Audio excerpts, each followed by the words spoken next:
tremendous looking trophy. Hello and welcome to Platinum Explosion, the #1 PlayStation podcast in the Oceanias. I'm Ashley Hobley. Joining me today is Ciaran Marchant. It's me on Platinum Explosion. That's right, PlayStation's #1 fan, Ciaran Marchant.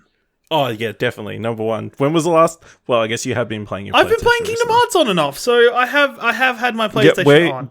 For listeners Several of Arcade Couch, you heard your last update. Where are you up to now? I can't remember where I was up to. I can't remember where I was. My brain has just been filled with Overwatch League for the last 4 days, so it's cooked of other games at the minute.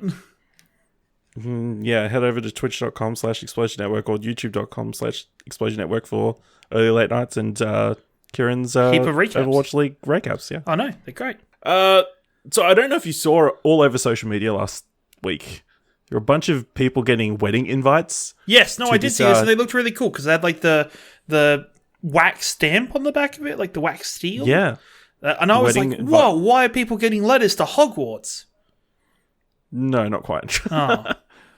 Quite, yeah. So everybody in the gaming industry except us got invites to this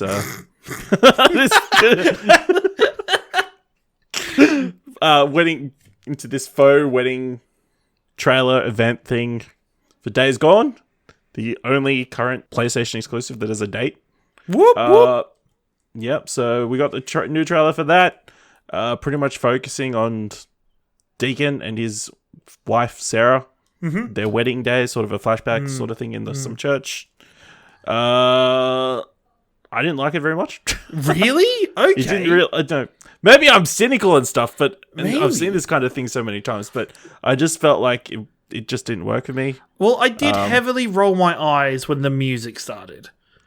I think the other thing was the music was not set at the right volume. No, the music was... It was too loud. It was too loud, and I kind of rolled my eyes because I'm like, guys, this game's kind of already trying to find a hard time getting itself away from The Last of Us. I mean, I like the song. I like the song, but The Last of Us had a song we liked as well.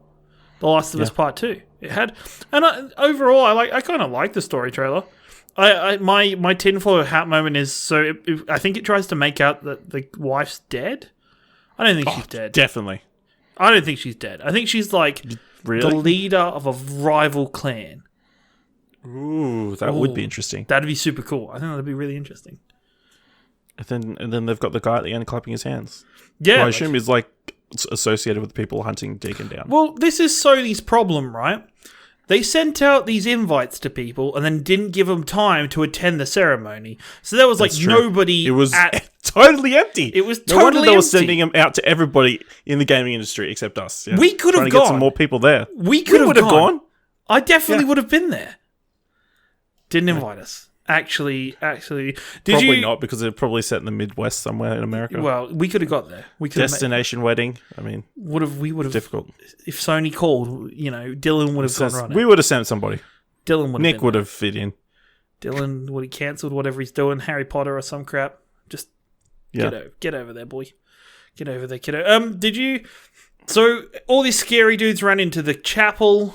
Yep. In the present day, because the chapels are ruined and stuff, looking for Deacon. And then it kind of skips over that Deacon beat all those guys or escaped, and then he's just looking at a horde of freakers. Yeah, because you need to remember that it's a game with freakers, not zombies. Freakers. This game always strikes me, and I'm like, you know what? That would have been a fine trailer without freakers. If just something, it was just something happened to this world, fucked it up. This is where we're at. Yeah. People are bad, okay? Does it have to have freakers? Yeah, I feel like that's a selling point at this point. They need to. I'm sure there's going to be people who watch this who hadn't seen anything from Days Gone prior. Yeah, that's fair. That's fair. So they need to include the fact that it's a zombie apocalypse. Zombie apocalypse is a thing. Biker gangs are just the norm. He's in a biker gang, and the enemies are all riding bicycles, pedal bikes, they just pedal along. No, not going along with that. The only other interesting thing about this is he's wearing the hat all the time. So I've got to wonder if they just haven't done a model of his head. Maybe it's like a deep inlaid character plot point. Very badly balding. Like Hulk Hogan levels of balding. Like from just like the side of his head upwards, just sheen as a golf ball. You know? Maybe, yeah. Yeah. Maybe just like an unfortunate super gluing accident. Maybe he's like, maybe like he covers this bit and he can act like a freaker. Because freakers don't seem to have hair. Maybe it's a disguise mechanism. Maybe that's how he lived for so long. But he went to his own wedding wearing a hat before the freakers. Yeah, but he was also wearing his bikie gang thing. And he didn't really dress up for the wedding. Like full dress. Like this lovely lady put in some effort for this wedding. Yeah. Put in some effort. He's just rocked up, probably on his bike. He was like, "Oh, what up? Got my home dog clapping me on the pews." Totally going to be a bad guy though. Like he's going to be like a bad guy, right? Surely. Like no friend sinisterly claps like that. Like just no. Yeah, like a weird slow clap at a wedding. Yeah, at a wedding where you're the only person there with your feet up on the pew. Disrespectful. God damn it. It was a weird one. So you're more excited or less excited for Days Gone? I'm even on excitement levels, I guess. What's the release date we're getting for Days Gone? It's May or March? April 26th. April 26th. So neither of the months I said. Good. It should be a good point because I think would have got over Anthem. Would have got over Division 2. Yeah, pretty good idea. Pretty good spot. Yeah, I'm still not. It still doesn't look like a game for me, but well, Ash, now with your Apex Legends prowess, yeah, but it's probably given you the gifted skills to survive the freakers now. I don't think so. Okay, fair enough. I know. Moving on. Massive change-ups up in the Sony Interactive Entertainment. So, Jim Ryan, who is pretty much head of PlayStation Europe, is now going to be the president and CEO of Sony Interactive Entertainment, effective from the 1st of April. Current CEO John Cordera, in response to the relentlessly fast-moving video game market, has decided to step down from his current role to representative director and deputy president. Which is weird, because it's sort of like a self-demotion. It's a self-demotion, and then he's given himself 2 roles, though? No, I think it's like one of those things where people have multiple titles. Maybe this is a cover-up, conspiracy theory number 4 for the show. Maybe he's about to get a big bonus, and is like, if I'm in a lower position, I don't have to reject it to be a good guy compared to Blizzard, you know? Dylan Blight's out there somewhere judging me if I stay as CEO and take this. If I take my bit bonus, if anybody takes a bonus from now till the end of Dylan's on it. Dylan's life, like, he's on it. There better not be any layoffs for the next financial year.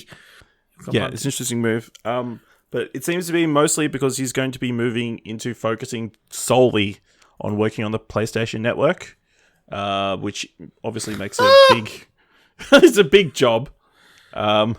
It's been a while. The other interesting thing is he's only been in he was only CEO for like 14, 15 months after Andrew House left. Yes, yeah. So it's a very short time period. I guess maybe he just didn't find it rewarding or enjoyable. I mean, do you think this means that bigger changes are coming to the PlayStation Network because of this? Or well, obviously they keep touting there's like 90 million active users using the PlayStation Network. And it is poor 90 still million pretty people. much running from when it was on PS3. Yeah, like it's still being run by like a hamster back at Sony somewhere. There's still a hamster on a ball running. No, it's John Cordera now. So well, John Cordera is getting in that ball, and I don't envy anybody who look. It's one of those tasks, and looking at it from a technical perspective, it's one of those tasks where you literally, if you want to do something with it, you're going to end up having to gut the entire thing and start again. And I don't envy whoever has to do that, but somebody has to do it. Like, they can't just keep ignoring the problems that are natively entrenched in that network's coding. They just can't do it anymore. No. But it definitely implies that there's going to be more focus on the PlayStation Network, which makes sense because obviously they're going to be pushing PlayStation now. We've talked about them expanding it into different regions. Obviously, they're looking to expand it even more. And then I believe the CEO of Sony proper came out earlier in the year and said they need to focus more on the network, specifically for movies and music. That's sort of an area that they're not using it to its fullest extent. What's happening in Australia with it? Not much. Not much. Is it just me, or is it very difficult to access it for movies? It's gross here. Like it's not something that I would take freely to go and do. Is to go like when you've got so many other outlets that provide easy services to obtain so many movies. Like, why would you use the PlayStation Network to do it? They don't give you a reason Pricing to do it. is the only reason. Well, it's occasionally cheaper than other places. Yeah, okay. Yeah. But yeah, if they're focusing on that and sort of improving those sort of things, that'd be great. But let's be honest, it's probably more directed towards PlayStation 5. Maybe the network needs to be improved, updated. Maybe to just carry make the a new load system. of whatever they're doing next. Make a new system. And then somehow you're going to have to import everything from this system into it. But yeah. Is that the best option? What, to make a new... Well, yeah. The thing is, right, they're at a... Do... You play gamers in general don't want to lose the data from one system to another. They just don't want... Like, you want to... Dylan is going to want to take his treasure hoard of trophies with him to the PlayStation 5 system. Absolutely. Like, he's definitely going to... And you're not going to be able to do that without some kind of profile transfer system if they're going to put in a new network. If they're just slapping this network but slightly MacGyvered into PlayStation 5, I would be incredibly disappointed in the system. Because that shows that they're taking an easier method. It probably gets the console here sooner if they do that, but I don't think that is good enough for Sony and PlayStation fans to have that. It's interesting. I mean, obviously the online side is now a massive part of any ecosystem because obviously with digital sales and that kind of thing, it needs to be working. There hasn't honestly been that many difficulties with the PlayStation Network in recent memory, like massive down. Obviously, I haven't received an email recently that says, your password, saying that your account details may have been accessed. Please change passwords. Yeah. And the biggest one for me is just the fact that the whole username thing being your account identifier and the potential of losing games, like, it's just not on. Like, you're wanting people to use your digital store, but you're not guaranteeing them the security of having those games. Like, imagine if you bought a CD and one day a Sony rep came up and just took the CD off you and walked away. And you went, wait, come back. That's mine. I bet. It's gone. It's gone now. You changed your username on your account. It's gone. That would suck. That would suck so much. I don't even know if they've implemented that yet, or they're still... The name change stuff? Yeah, if they're just waiting, or they're working on it more because of the backlash. That they had, but maybe it was just rumors or just a beta thing. Yeah, I think it was a beta thing. Jim Ryan is an interesting choice, obviously leading PlayStation in Europe, and where PlayStation has pretty much dominated the gaming space.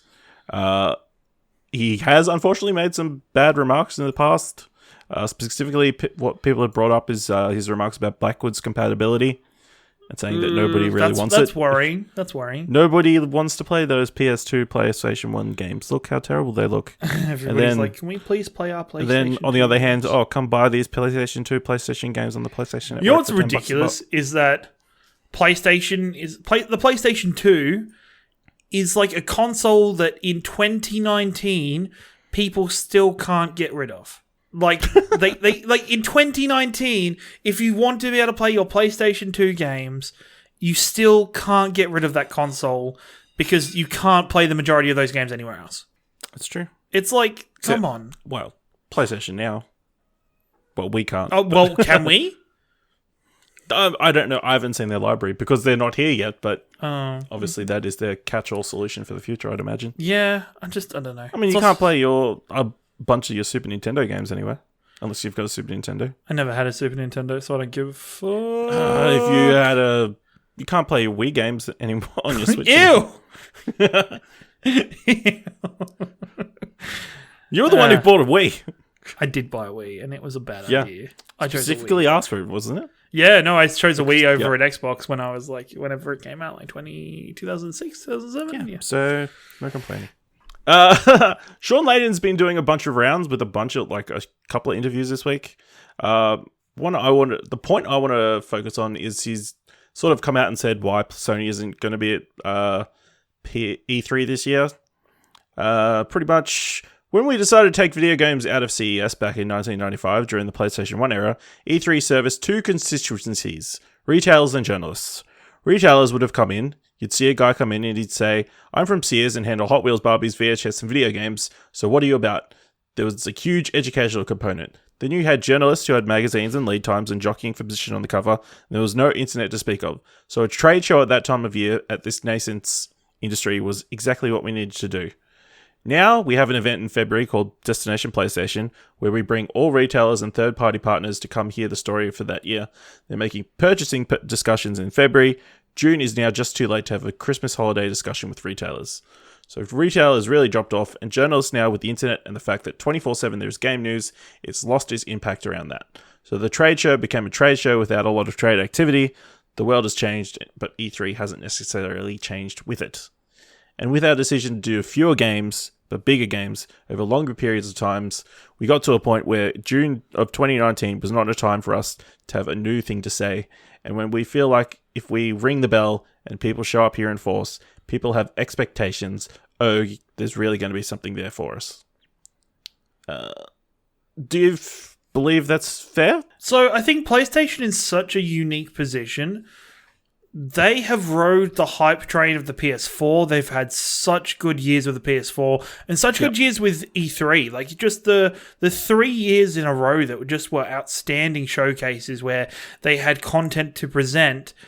That's got to come to an end at some point. Like there's no way you can sustain that level of hype and that level of production of those exclusive games that you can do this. And I think Sony's got to the point where they're realizing that downhill slope of that hype is coming down, is starting to go.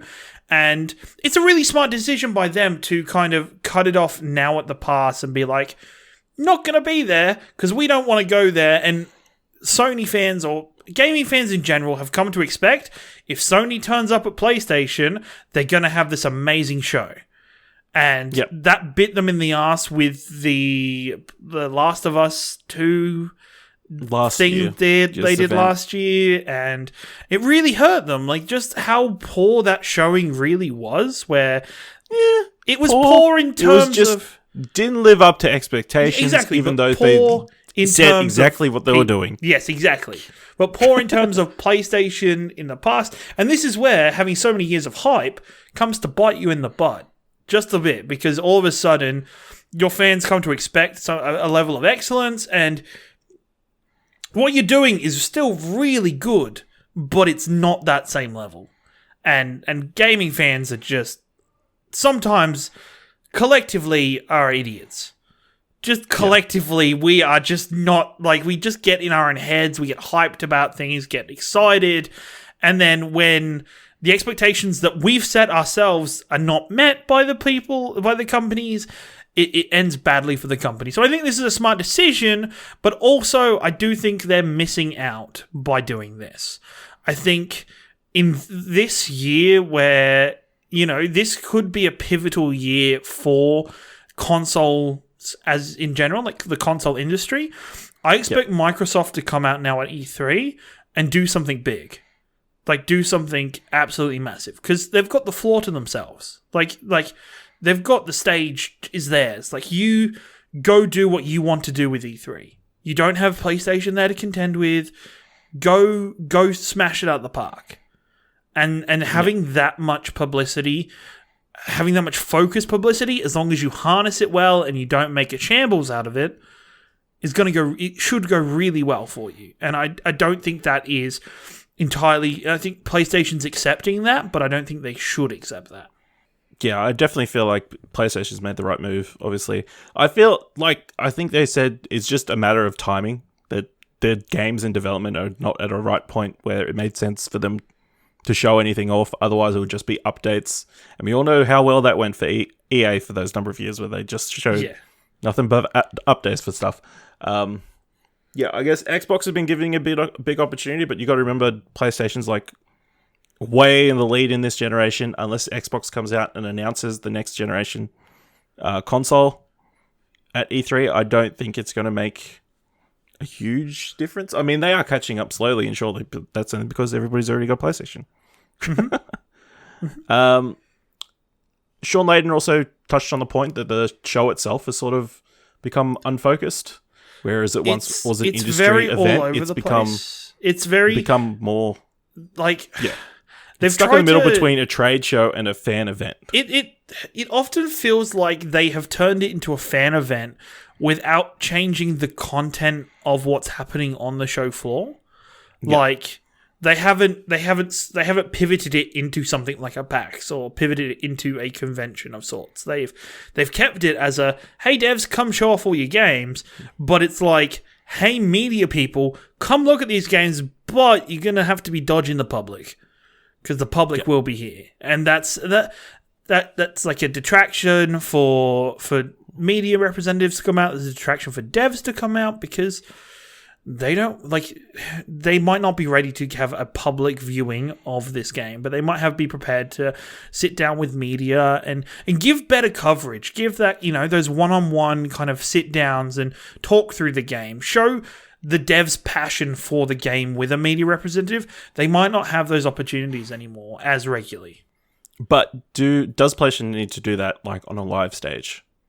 They've got their own YouTube channel. They've got a team that does different things. They can. There's something about the live stage that makes it more special, though. Like, there's a difference between the level of a Nintendo Direct and a level of a PlayStation stage show. Like, I just think there's something more special about those because they're not that regular. Like, you get 3, 4, 5 directs a year sometimes. Like, but the stage shows 1 or 2 a year tops. And the way PlayStation is doing them now is they're not 2 of the same show or 3 of the same show anymore. They're trying to differentiate them. And I like that. I think it's something really good to see. So you don't think Sony should head down the Direct's direction? I don't believe so. They might do, and they might see it, but I think Nintendo have found their niche by doing it. Nintendo have learned that they can't play ball doing the same things that Microsoft and Sony can do. But I don't think that should mean that Sony should follow that same path. I still think Sony have some great personalities, that those personalities really come through on that stage show. And I think PlayStation fans better connect with those people and those faces of the company through those shows. Do you think there should be any concern that Sony doesn't have anything at the moment? I don't think there should be a concern. I don't think so. I just think it's just the matter. It's just I think it shows that PlayStation don't want to lead you on. That PlayStation don't want to take their fans on a ride that they can't provide for. They don't want to be like, hey guys, here's Death Stranding again. We don't know when that's coming out. They don't want to show a bunch of stuff that they can't back up, because that's the number one question of all these events when they do happen is, so when's that coming out? Why aren't you giving us a date? Oh, you're gonna give us a date preemptively and then have to push that back 2 or 3 times? Oh no, and then we hate that, and it's in a lose-lose situation. But I think Sony's playing it smart. I think if they do this if they don't show up in 2020, then I'd get worried. Yeah. If they don't have anything to show 2020, I think I'd get worried. Do you think they're back The thing, I don't know if they come back to E3 or if they book out a theater in the area of E3 and do one during that time period. Is it just reliant on what PS5 looks like, or when it's dropping? Definitely. It's 100% on what the PS5 looks like, what exclusives they have, what games they have in development for the PS5, and how far along the PS5's production process they are at the time. And I wouldn't even mind... I don't think we've heard your thoughts on PS5. When's it coming? I think 2020 minimum. Is just the... I don't think Early, it'll be... late, mid? Late. Late 2020. Late 2020. And that's kind of... I think that's even going... Like, that's kind of pushing it. Like, even if they announce it E3 2020, like, I could even see them not doing anything E3 2020, but doing an event later on in 2020 and be like, this is our PS5 launch event. But it's going to still take 4, 5, 6 months after that to get the PS5. Also, sort of rolling out of this interview, the news, Shawn Layden specifically said that Sony Interactive World Studios is open for business when it comes to crossplay between PS4 and other consoles. He says, people keep saying, why don't Sony allow more people to have it? All it takes is for publishers and developers who wish to permission it, as ever, just work with your PlayStation accounts manager and they will walk you through the steps that we've been learned through our partnership with Epic on how this works. I don't believe right now there is any gating factor on that. I think we're open to making all proposals. They're open to make all proposals because the Fortnite thing worked out pretty well. A lot of developers have come out and said, no, that's not true. Specifically, Finn Price, the CEO of Chucklefish, who just published the Advance Wars-inspired hit Wargroove, said, we made many requests for crossplay, both through our account manager and directly with their higher-ups, all the way up until release month. We were told in no uncertain terms that it was not going to happen. Also, I believe Hi-Res Studios, the guys behind Smite, Paladins, Realm Royale, also said they had a similar experience. It seems like the only games that have got crossplay at the moment are Fortnite and Rocket League. Well, it's true. I think it has to be AAA titles. I think that's the little kind of... I think that's the little kind of caveat to what Sony's going to play ball with. I think Sony got themselves stuck in a pretty shitty corner with the whole Fortnite debacle because Epic and the community drove them to the point where they had to cave and they had to give in and give Fortnite. And Sony's now in damage control from that situation where they're like, all right, we need to spin this as if we've learnt our lesson. We need to spin this and say, oh, it's worked out really well with Fortnite. We'll let other people do it, guys. Just go on through and talk to us. But they never say.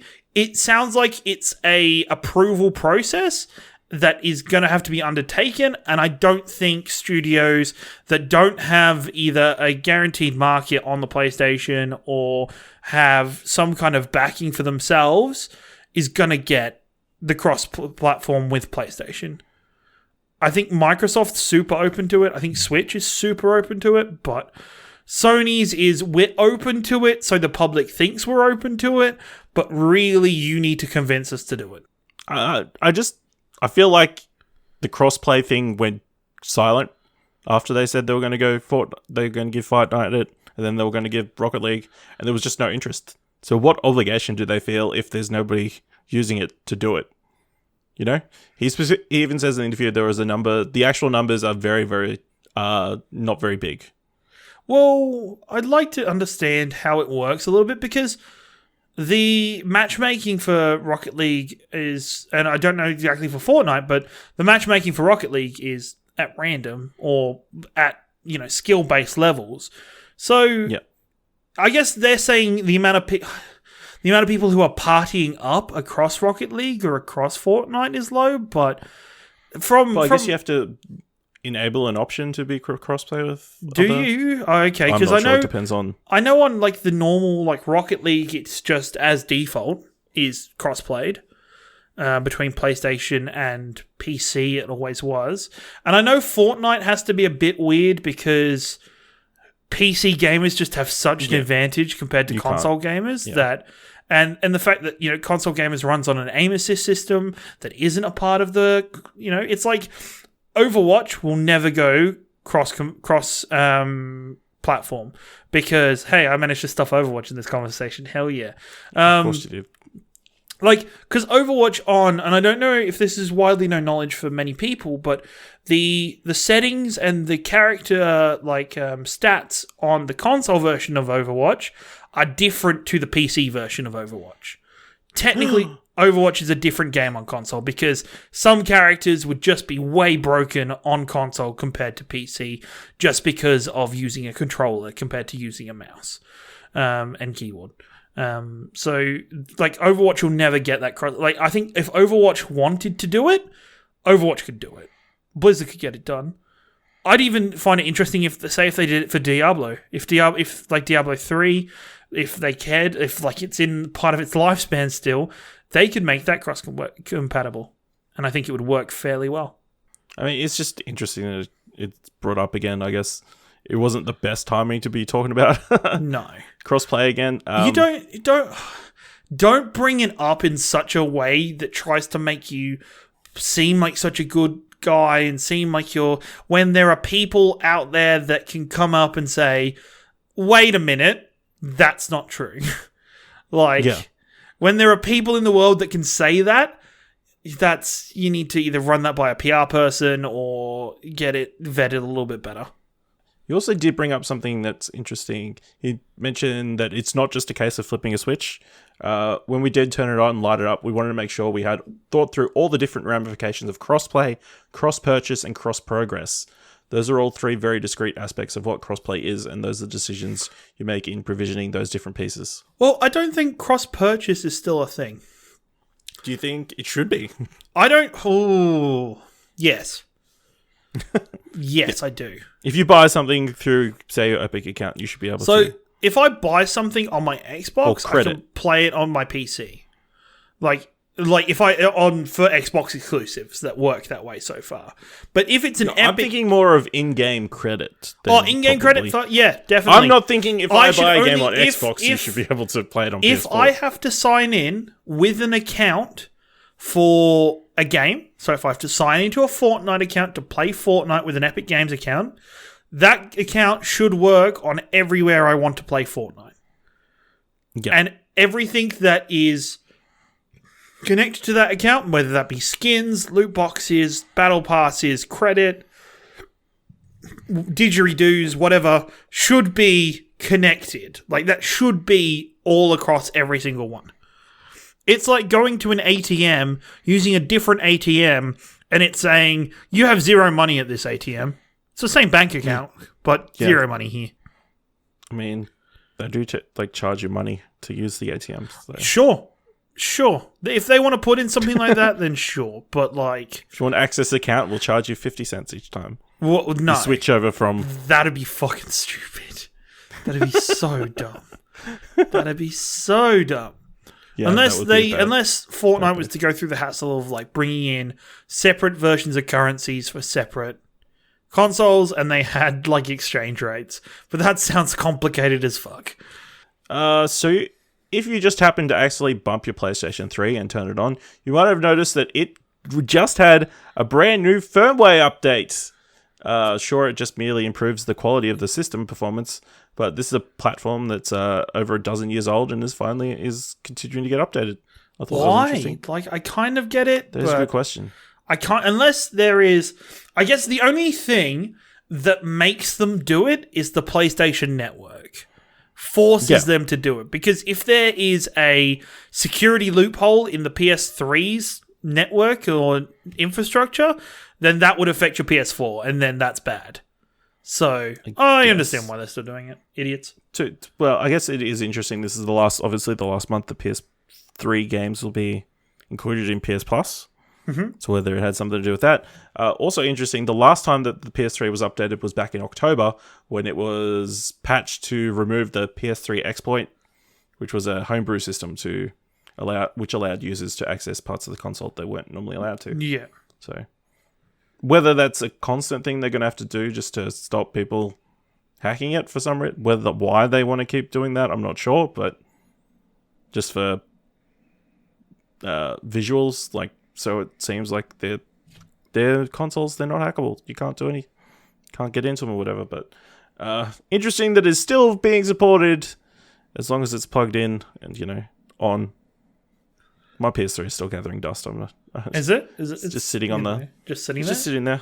Should you use it as like a nice paperweight or a doorstop? No. I've got it in my room at the moment because I had to make room so I could fit my PS3 out. It had to be So it's because it was in the way. Hilarious. Yeah, it was in the way. All right, let's move into hashtag every trophy counts. I know neither of us are big trophy hunters, but speak for yourself, Ashley Hobley. yeah, how many platinum trophies you got this year? Next question. How many trophies have you gotten this year? Next question. How many PlayStation games have you played this year? 1. Okay, great trophy hunting. So the Metro trophy list, it is 1 platinum trophy, 3 gold trophies, 6 silvers, and 40 bronzes. From what I can gather, it seems a pretty standard Metro game. Lots of pretty much just using different guns and that sort of thing, leveling up. Obviously, completing story missions. The only difficult thing is you have to finish it on the hardest difficulty, I believe, the Ranger difficulty. So, you know, if you want to get into Metro and get that platinum, better start on that difficulty. I don't know. I'm sure Dylan would have said something more interesting. Probably. No one's got one of them platinums yet, but yeah. No. Are you playing Metro? No, I'm not playing Metro. It's a bit spoopy, isn't it? It's a bit scary. Yeah. Yeah, I don't. Yeah, but if I did, it would be on the Epic Store. No, because that's it. No. Then you got Far Cry New Dawn. It has got 1 platinum, 2 golds, 10 silvers, and 38 bronzes. Again, pretty much a pretty standard Far Cry. Actually, will say there's a really fucking cool trophy in this game that I watched a trophy guide for, where you have to find Sam Fisher's like costume and everything in a crashed plane. That was the plane from Splinter Cell Black Cell or Blacklist, Splinter Cell Blacklist. That was the thing. You had to find his suit, and you could find little notes around it, and the notes then go to like specify that he's like meeting up with Division agents, and there's some Abstergo stuff. I really enjoy Ubisoft's like overall like universe. It's pretty cool. It's pretty. Paladin's Secret. There it is. It's a secret. It's really cool. Interesting. Yeah, I got you. Are we going to get a Ubisoft crossover? Maybe it could be, and like it could all be leading up to like the Avengers Assemble. You've got like Sam Fisher. You've got like Ezio Auditore from the past, like kind of time jumps, and it's like amazing. You've got somebody else that matters in the Ubisoft world. You've got Rayman's going to be there with his floaty hands, and there's going to be so trippy about floating hands. And then the enemy steps out of the portal, the rabbits. Oh, yes. Just bloody murder. Just bloody murder. Full full MA 15+. Oh, and then like the at the last moment in the moment of dire need in the Ubisoft universe, Mario flies out of nowhere and stomps on the rabbit. With Star Fox, yeah. With Star Fox and Waluigi. And the crowd goes wild. Yep. The crossover we never knew we wanted. Exactly. Until now on a PlayStation podcast. The Anthem trophies are ours. They are 1 people's be platinum. Playing it. Yeah, people are playing it. Apparently people are already at the end game, which is well, it's normal. Concerning. I'm not surprised. Not at all. Yeah, I guess it's less than like 24 hours, so like people are have been just sitting there playing straight. People have just been grinding it out. Like it's the same with I'd be surprised if World of Warcraft is the only one that I'm not actually. Any of these kind of mass multiplayer games, people are going to be there the moment the server opens till the moment they reach level cap within the first day or two. Like it's what is the interesting part for this will be in the next week, if we hear people start complaining about the lack of endgame content. If we start hearing about that, then there's problems for Anthem. Oh no, you people who played the game 24 hours straight and got to the endgame before anybody else because of this stupid... Which is the normal argument. It's the normal argument release. Where you're like, the developer's like, guys, we built this with you not doing this in mind. Stop! Yeah. Anyway, it's 1 platinum, 2 golds, 11 silvers, and 33 bronzes.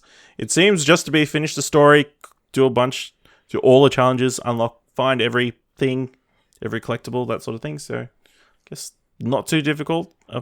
It doesn't seem to be much multiplayer. or any multiplayer trophies. So that's probably a good thing. Pretty good. I think it's good. Is it even PvP in this? I haven't heard much about it. I've heard. There will be eventually. There will if be. It's not in now. There will be. There might just be like everybody play through the story, play through the PvE, and then we'll start releasing that crap later. Yeah. And then final one, Jump Force. Woo! Also got a platinum. 1 platinum, 2 golds, 11 silvers, 36 is bronze. Seems to be just play through the story mode, clear a bunch of different missions in all the difficulties, then just level up all your bunch of fighters and stuff, I guess. You do have to play 100 matches online. Okay, yeah, it's not bad. Actually, it specifically says fought other players online 100 times. Yeah. So whether that means 100 different players? No, just other players, just I'm guessing. I'm just as long as the online system works, is functional, and it's not a shitty queuing system, then you should be fine. I don't think that's too hard for anybody who's playing this game. 100 matches shouldn't be that long. Also, I want to point out, looking at this artwork for this, they've used the same thumbnail for multiple trophies. I don't like that. God. Oh no. That's an oversight. That's just... Look, there's like 4 of Super Saiyan Goku in a row. We will not stand for this here on Platinum Explosion, hashtag every trophy counts. If you are going to make trophies in your game, do that extra, make a different thumbnail for each one. You've got all these anime characters, just have them have a You've different got pose. great Look anime the other way. characters. You know, Ridiculous. just if you need to, like Super Saiyan, Goku, many Super Saiyan forms. Maybe you're like, sorry, we only put Super Saiyan in this game, we can't display the others. Maybe just, work it out. Work it out. It's crazy. Unbelievable. It's just not good enough. So that brings us to the end of this episode of Platinum Explosion. Platinum Couch. No. Arcade Explosion. We just sit on explosions over here at this show. We just sit on... No, I thought you sit on trophies. That too. Ciaran, where can people find you on the internet? People can find me at your boy Ringo on Twitter and a fair bit of time at twitch.tv/Explosion Network. You can follow me on Twitter at Ashley Hobley, SHLEYHOBLEY. You can follow the show on Twitter at Platt Podcast. Don't forget to give the show a rating on Apple Podcasts or Podchaser, or if you don't like those services, just word of mouth is always helpful. Just let a friend know. Just send them a personal PlayStation message. Throw a stone with a piece of paper at them saying, listen to this podcast. Aim for the eyes so their ears still work. They don't need their eyes for this podcast at all. Sure. You can join us on Discord to chat about games and send in your questions and topics for the show over at explosionnetwork.com/Discord. Of course, this is a product of the Explosion Network, of which you can find many more shows, articles, news, reviews, and more at explosionnetwork.com. And you can follow the Explosion Network at Twitter at ExplosionPod. All right, until next week, this has been Platinum Explosion, episode 98. Keep playing in them games, I guess. Blinging and stuff and things. Yeah, I can't remember how he ends the shows. Okay.